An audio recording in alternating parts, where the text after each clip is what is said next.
right, I now have 3:01 on the clock, so we're going to go ahead and begin. Good afternoon, everybody, and thanks for joining this call. My name is Derek Wingfield. I'm the Supervisor of Corporate Communications at Southwest Power Pool, who is a regional transmission organization who operates a balancing authority area in a 14-state region in the central U.S., in addition to some other services that we provide in a slightly larger service territory. In just a minute, you'll hear from our Senior Vice President of Government Affairs and Public Relations, Mike Ross, as well as our Executive Vice President and Chief Operating Officer, Lanny Nickel. We understand that for many of you on the call today, some of you are familiar with Southwest Power Pool and the role that we play in ensuring reliability for the region that we serve. But many of you today, or through the press releases and announcements that we've sent out and announcements on social media, it may be the first time that you've ever heard of SPP, and you're trying to piece together exactly what role it is that we play in keeping the lights on.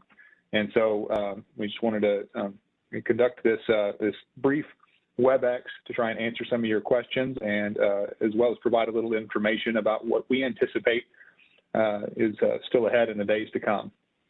So we'll do our best to answer all those questions. We'll hear some statements from both Mike and Lanny, and then we will have time for Q&A. I know we've got quite a large crowd on the call today, so we're going to do our very best to manage the queue. What I'll ask is that if you have a question that you'd like to ask when we get there, if you'll use the raise hand feature in the WebEx tool. So if you want to do that, make sure your participant window is open. There's a button in the bottom right corner of the screen. As long as you're on a desktop machine, that'll open the participant window. And then in the bottom right corner of that menu, there's a small hand icon. You can use that to raise your hand, and at the appropriate time, we'll call on you and give you a chance to ask a question. So that'll be coming a little later, and I'll remind you of those instructions when we get there. For now, though, I'm going to introduce our Senior Vice President of Government Affairs and Public Relations, Mike Ross. Mike? Thanks, Derek. And as Derek mentioned, if you're not familiar with Southwest Power Pool or SPP, we're one of the 7 Federal Energy Regulatory Commission, or FERC, designated regional transmission organizations or independent system operators in the United States. We're a nonprofit organization. We're based in Little Rock, Arkansas, where we've been coordinating power in one manner or another since 1941. And so we have several things that we're responsible for. Just to be clear, we don't own the transmission, we don't own the generation, we simply direct it. So, think air traffic controllers, they don't own the airport, the sky, the runway, or the planes, but they determine all the movements that are involved there. That's what we do with the high voltage transmission lines. We also facilitate the whole electric market, and we plan transmission for our 14-state region. And then for an additional 3 states, we're a reliability coordinator as well.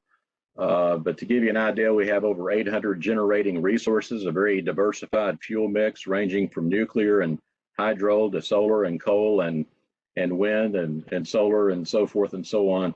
And we're directing that over about 67,000 miles of high voltage transmission lines. I guess I could start with this. Back on February the 9th, we issued a winter weather alert. We called for conservative operations. And then on Sunday, we issued what's called an energy emergency alert level 1. And as part of that, we made a public appeal through our member companies, the utilities across our region, to encourage people to conserve energy. And then this morning at 7:22 a.m., we issued an energy emergency alert level 2, which then directs for a public appeal to conserve energy. And then at 10:08 this morning, we entered an energy emergency alert level 3, the highest of the 3, basically due to the fact that we were then using our reserves. And so that requires under NERC, the North American Electric Reliability Corporation guidelines, regulations, it requires us to issue an EEA3. But we did not we were not required to have an interruption of service at that time. That occurred at 12:10 p.m. And I'm pleased to announce that as of 2 p.m. today Central Time, an hour and 50 minutes later, we have restored adequate generation to meet our needs, and we're now back in an energy emergency alert level 2 again. Doesn't mean we'll stay there. As you know, record low temperatures, record high demand for energy, inadequate gas supplies are some of the reasons that not only us, but other grid operators across the country are facing this unprecedented challenge. In fact, I mentioned we've been coordinating power since 1941. We have been in an energy emergency alert level before. I believe the last one was like in 2018 or 2019. But this is the first time in the history of SPP that we have found ourselves in a EEA2 or EEA3. And so to talk more about this, I'm going to turn it over to Lanny Nickel, who's our Executive Vice President and Chief Operating Officer, to make some comments, and then we'll be glad to take any questions you might have. Lanny?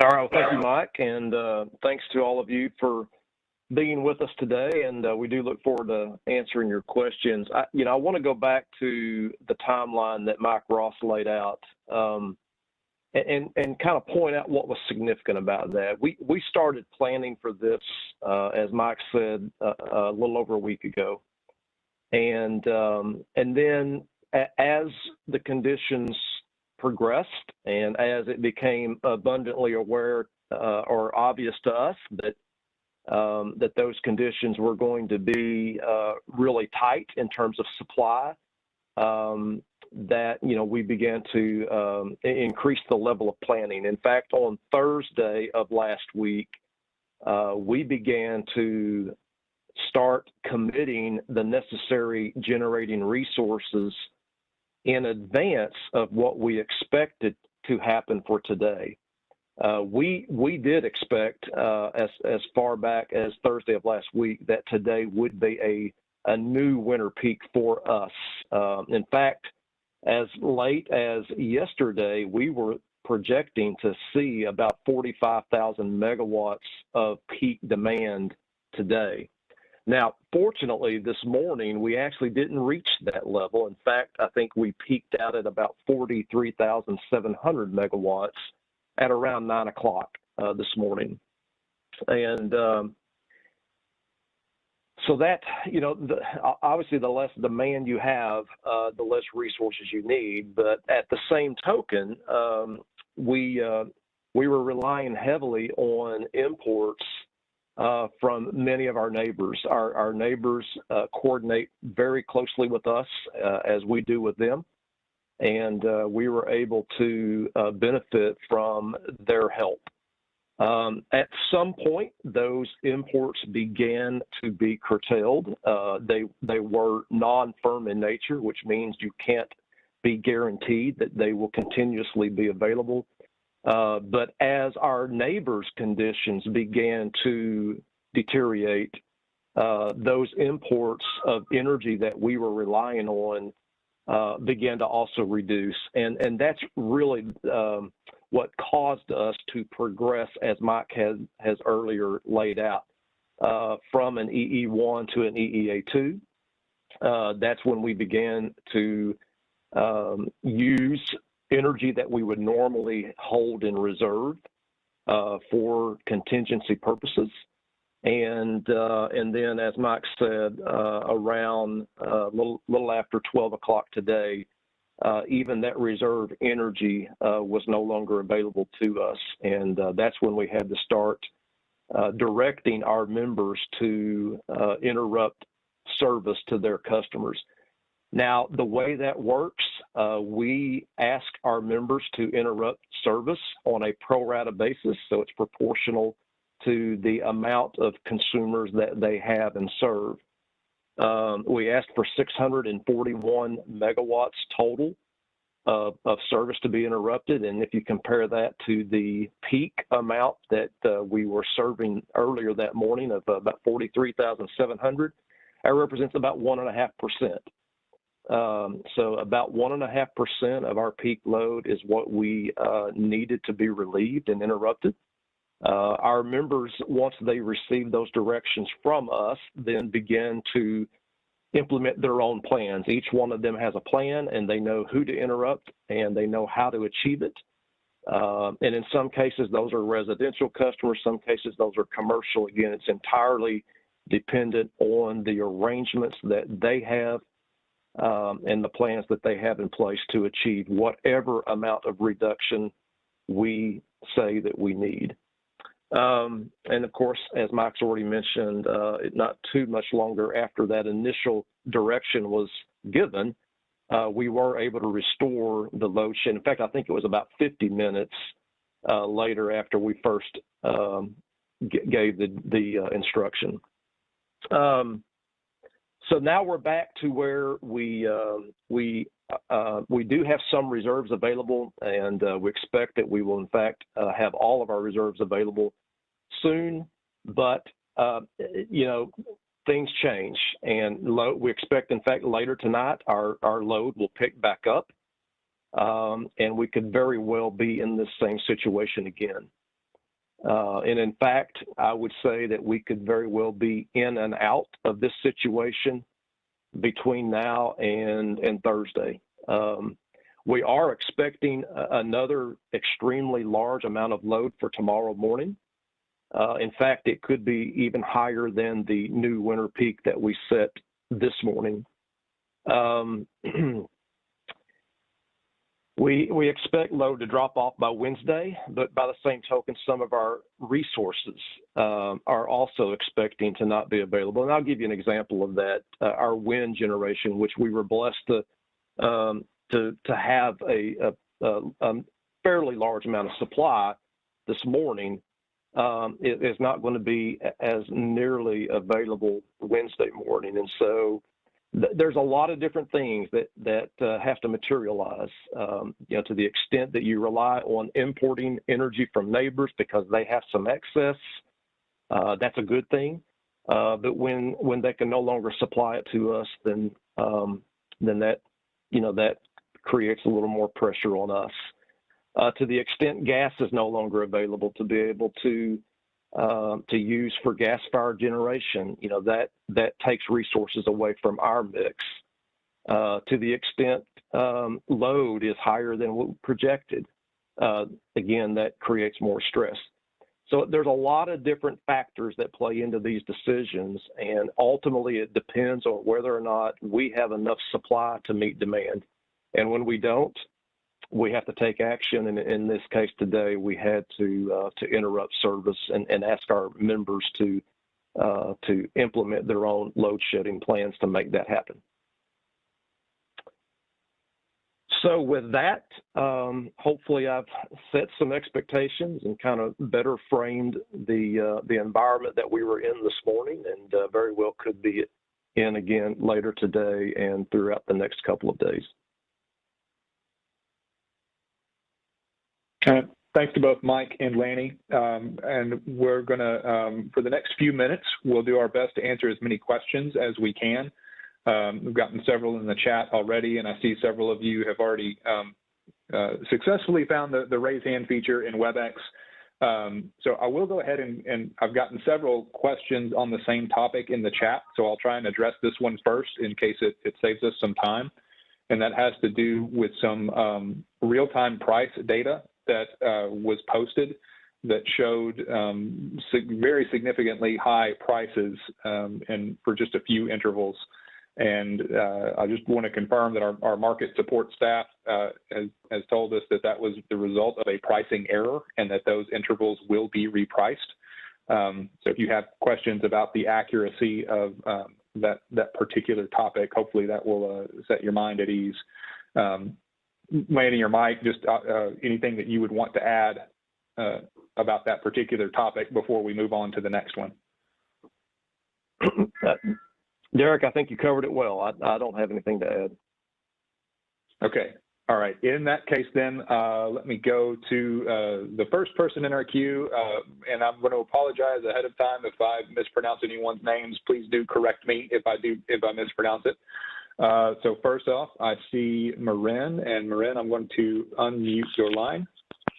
You are unmuted and free to ask your question. Hi.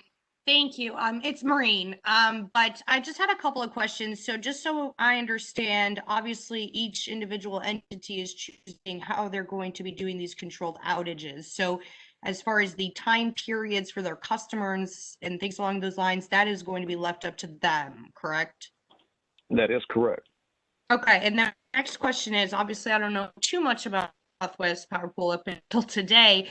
You guys manage electric grids, but is there a way for me to understand what companies are actually using you guys? So I understand Entergy is on their own and they go through MISO or whatever the case may be, if that's what they do. So when I'm out there saying Southwest Power Pool has directed their, the companies to do this, well, those types of companies, the only one that I've seen is SWEPCO, which I believe is up in Northwest Arkansas. So the electric cooperatives of Arkansas, they don't use you guys, do they? So the electric cooperatives of Arkansas are a little unique in that they have both load or consumers and generating resources in our footprint as well as in MISO. So they kind of overlap between the two footprints. So for me to be able to explain it in very, in third grade terms to people who are going to be watching tonight, right? The role that you guys play is that you manage the electric grid for 17 states, and that may affect certain companies within the state of Arkansas when it comes to doing these controlled outages. Would that be an appropriate summary? Except for the fact that it's actually 14 states, that's very appropriate. Okay. I'd seen an email. Well, I saw an email that says 7. I saw another press release that says 15. The other one says 14. So it's 14 states. Yeah, correct? we're the reliability. For SPP, it is. We're the reliability coordinator for 3 additional states. That's where you see the 17. But in terms of membership in the regional transmission organization, all are part of 14 states. If you're in Arkansas, the best way to explain it is we're the regional transmission coordinator organization for all but Entergy and parts of Arkansas Electric Cooperatives, and the rest of the electric companies like OG&E and others, SWEPCO and others, they are members of us. So Entergy is a member of yours as well? No, they're a member of MISO. MISO, okay. So you said that electric... Everyone but Entergy and parts of Arkansas Electric Cooperative, those are only part of Arkansas Electric Cooperative is in MISO, Entergy is in MISO, and the rest of the electric companies in Arkansas are members of SPP. Perfect. Okay, thank you. I appreciate that. All right. Thank you, Maureen. Next, I'm going to call on Peter Bear. I see you're next in line. I am unmuting your line now. Peter, go ahead. Can you hear me okay? You can indeed. Oh, can you hear me okay? Yes. Peter, yes, sir. you're coming through loud and clear. Okay, so 2 questions. Do you understand why imports from neighboring regions were not available? Are you getting good information from your neighbors about the situations on their systems? Yes, Peter, great question. And yeah, we're coordinating almost every minute with them and talking to them quite frequently. There have been what we refer to as transmission system loading issues. In other words, the facilities that interconnect us and that they use to deliver power, as those facilities begin to load up and usage it begins to be constricted, those utilities then have to take actions to protect their facilities. And in fact, we were seeing some of that at about the time the exports they were making to us were necessary to be curtailed. So in other words, are you saying that is transmission congestion coming into your system? That was the biggest contributor to the reason that our neighbors had to take the action they did to begin to interrupt the transfers with us. And did that now? mean I will tell you that they are under tight supply conditions as well. they had access up until the point at which a transmission limit prevented further distribution of their excess energy. And not to hog the time, but just to finish that point, generally, is that transmission coming in from further away, from outside their region? So it's not delivering their resources to you, perhaps as much as it is being a through delivery, as much as being the through delivery of power coming from further away. Is that it? It's a broader transmission issue? So Peter, I'm not aware of the extent of any transmission loading issues outside of our region, but I know that at least we were experiencing some transmission issues on the eastern side of our footprint. At this point in time, I can't answer to what extent other transmission issues were being observed outside of SPP. One more quick one. If these extreme weather conditions turn out to be recurring, is there a need to rethink interregional transmission policy? We would love to see more interregional transmission to the extent that we can demonstrate it's needed and beneficial. Well, part of that is a risk calculation, because you can't be sure whether That's this right. extreme weather is going to become. So do you have to kind of look forward in a different way than backward? I think those are going to be questions that are going to be asked and hopefully answered, once we get past this event. Thank you. Thank you, Peter. Landy, I've gotten a couple of questions in the chat. I know Aldo Svaldi with the Denver Post and Mark Watson, I believe with Platts. They both asked about wind's performance during this event and whether icing was any kind of an issue. Anything that you can share about why wind came in where it did and how it's performed? So I know that we had observed icing issues last week, and in fact, I believe it was a week ago Sunday that we actually observed a fairly large deviation from our forecast as a result of icing. We believe that was fairly isolated. We have not had time to complete a more thorough evaluation and investigation of all of the causes. I will tell you, though, that that today the wind generation that was produced came in just about what we forecasted. So I don't know, as a result of that I can say there were any icing issues. And we were receiving a little over 4,300 megawatts of wind generation at the time we peaked. About 12% of our resource mix at the time we peaked this morning was contributed from wind generation. Now, I will tell you that after peak, the wind production began to decline, but again, we had forecasted that, so it didn't surprise us like it might have if there had been more extreme conditions causing the wind generation to not be able to produce.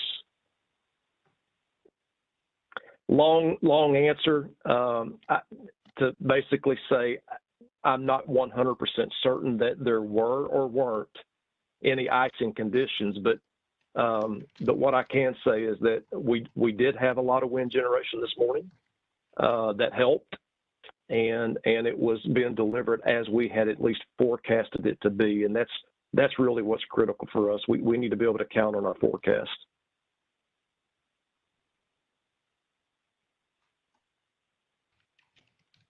Hey, Derek, it looks like you're muted. I'm not hearing you. Thank you. I want to take one more question from the chat, and then we'll jump back to the folks that are queued up with their hands up. Matt Flinner with KMBC in Kansas City is asking about the steps that people can do to conserve power. So he acknowledged, we've directed our member utilities to conserve energy, and they have their own plans that they'll enact, and we'll be directing people to take certain steps. But anything from SPP's perspective or that you might share about the impact that we see on our load, or things that you would recommend that people do to help out? Well, a lot of what I would tell you is what I'm reading from a lot of our more informed and educated and intelligent members. Because I do follow a lot of their social media, and so it's been interesting to just kind of watch how they convey that kind of information to their customers. But it's things like turning your thermostat down a couple, 3 or 4 degrees. It's not doing your laundry. It's not running the dishwasher. It's maybe turning off the lights a little bit. That actually doesn't help quite as much as some of the other things that you can do, but those are the big things. And clearly they understand a lot more of that about that and how that impacts them than we do. But I will tell you, like I said yesterday at this time, we were projecting to have over 45,000 megawatts of peak demand today, and we ended up having, maybe close to 2,000 megawatts less. And I can't tell you with complete certainty, but I do believe that those calls for conservation helped, and I believe that some of the other actions our members took before we actually had the direct load shedding helped as well. Thanks, Lanny. And just for those listening, I'd like to chime in just for a second and connect some of these dots because we've thrown a lot of numbers at you. So you just heard Lanny say that our load forecast was about 45,000 megawatts. We came in around 2,000 megawatts under that. And if you recall, when we started, we talked about the Energy Emergency Alert Level 3 that was issued and the directions that we gave to conserve or to interrupt service temporarily across our region. And that was because we came in about 641 megawatts short. So, Lanny, I don't want to put words in your mouth. I'll look to you to confirm this, but is it accurate to say that had we come in at our load forecast, we would have been short by quite a bit more? Yeah, I mean, absolutely. We would have had to, in fact, issue even more curtailment instructions in order to balance against that shortage.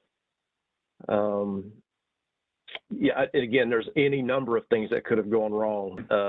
One thing that I'll say, I don't want to trivialize 641 megawatts by any stretch of the imagination.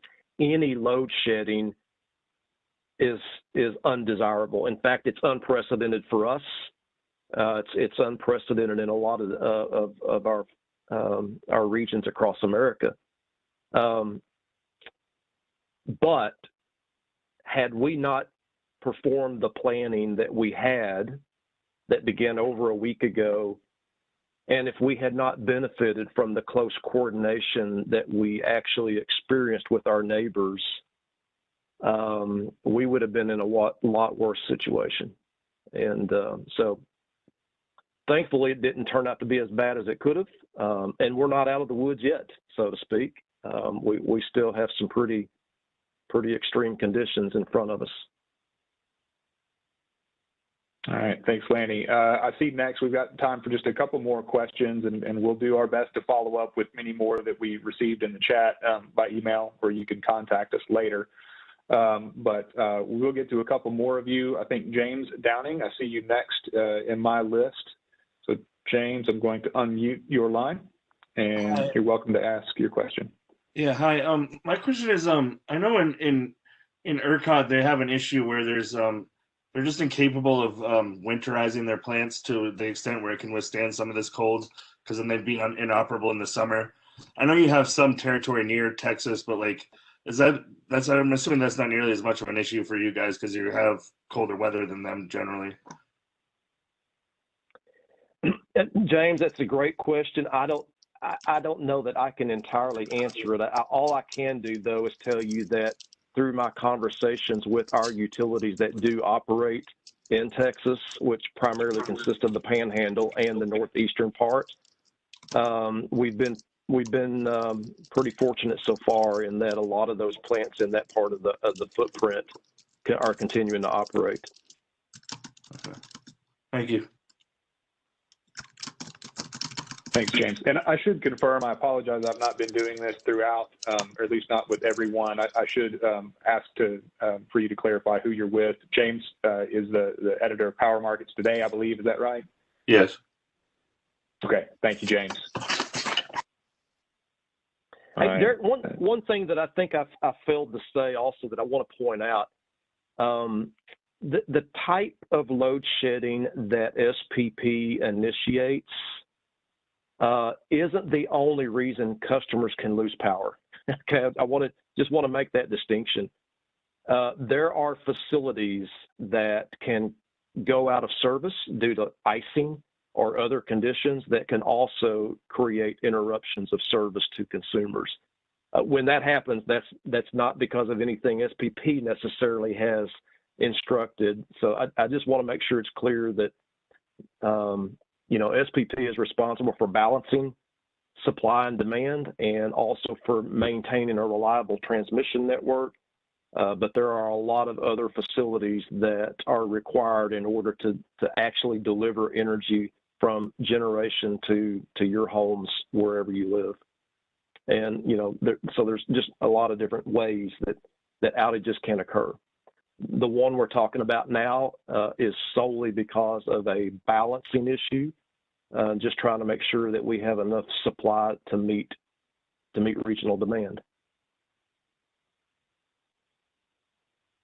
Thank you, Lanny. Let me quickly clarify one point. This is just kind of a data point, but several people in the chat have asked for it.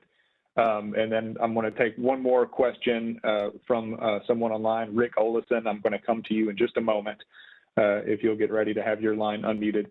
But Lanny, several people have asked about wind capacity, how much SPP normally has, nameplate capacity, what its normal contributions are, and how that compares to how wind is performed. So could you clarify that?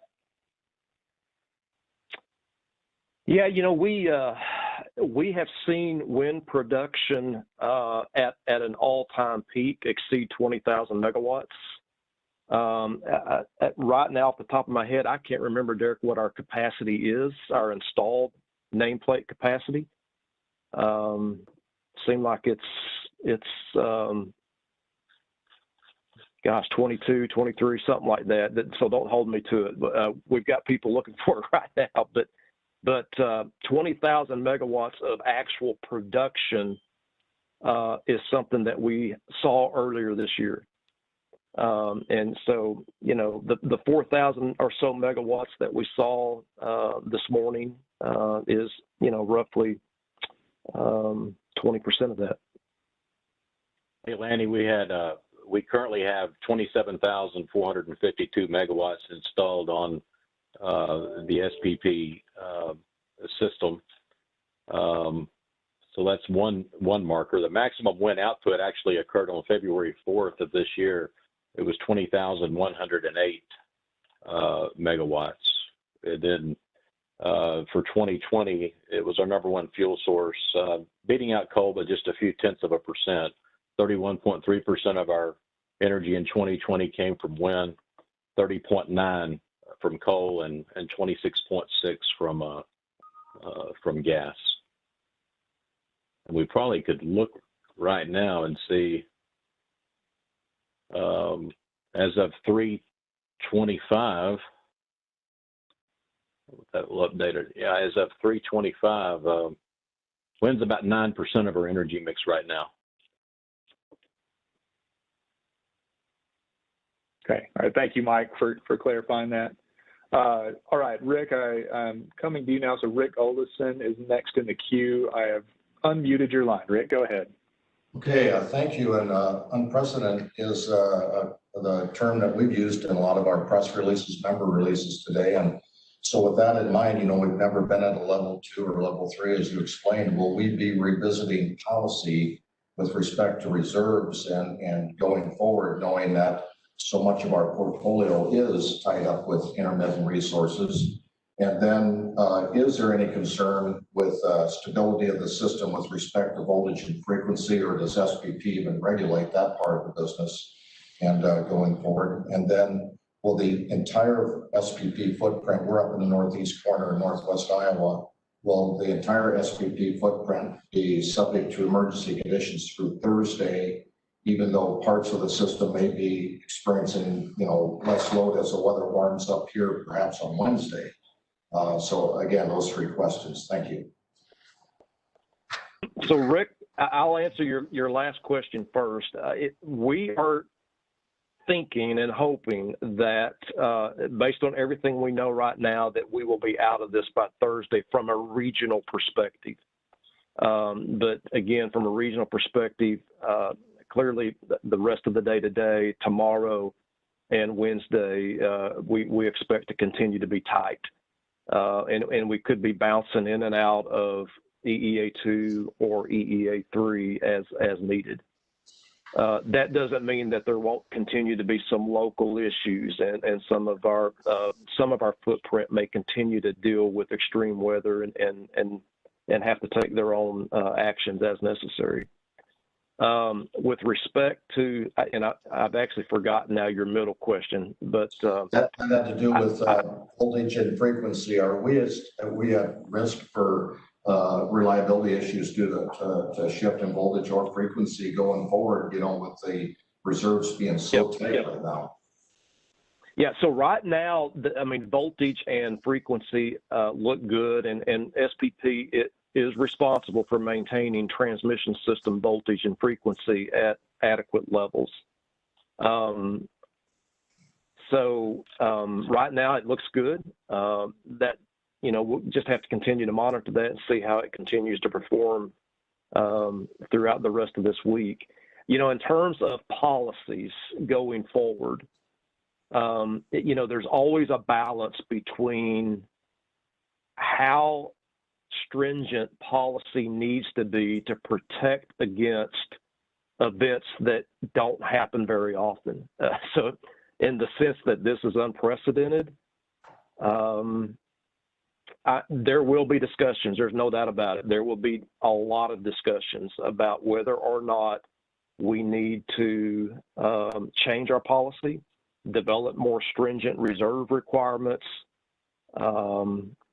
and all kinds of things, so that we can ensure to continue to be able to keep the lights on in the future. I just want to make sure everybody understands this is a very unique event, and that generally has to be considered as policies being developed. Okay, thank you. Yeah, with our industry changing so much with beneficial electrification, forcing more loads on the system, more the generation being intermittent, and less coal, less nuclear, it just seems like there's going to have to be policy considerations to make sure we have the reliability standards in place that we've come to take for granted, I think. Well, there's no doubt there will definitely be a lot of policy discussions forthcoming. So, and I do appreciate your comments around that. Thank you. Well, I regret, I hate to cut us short. I know there are a number of questions that have gone unanswered in the chat, and several of you with your hands raised that we haven't had a chance to get to. But with this being still a dynamic and ongoing situation, we're going to have to get back to actually managing the situation. What we will do, though, is make a copy of this recording available. And so we'll if you want a copy of it, we'll do our best to send this link out to everyone who registered and attended.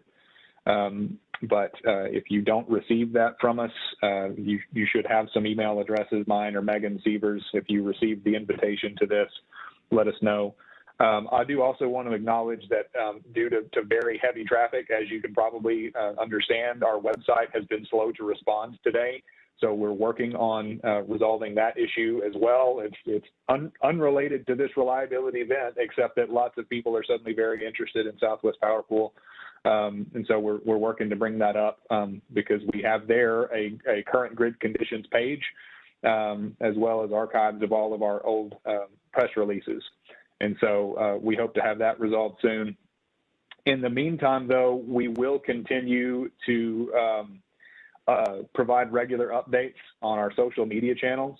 So if you have questions about this current status, watch us on particularly on Twitter at SPP.org.